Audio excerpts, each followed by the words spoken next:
继续来看台南市政府来宣导扣销唔通浪费。今仔日伫个仁德的公有市场来启用第18位的小食平台。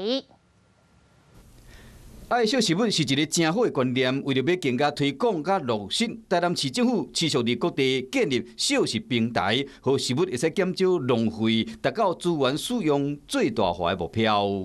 生鲜的东西，其实我们可以提供给一个社福机关，或者是这个需要用的市民朋友们。伫仁德公有市场启用的小食平台是台南市第18位，未来市场的摊商会使自由提供爱心的食材，和有需要的民众也是团体取用。而对需要的人，包括社福团体来讲，他们可以在其实平台上无偿的免费拿到这些食材。依照市政府社会局统计，到今年7月份为止，台南的小食平台总共捐赠食材已经超过30吨，受帮助人超过15万人，未来会阁继续打拼。有事没事赶紧转开华视，还没有订阅华视的 YouTube 频道吗？赶紧按赞、订阅、开启小铃铛，我们华视 YouTube 见。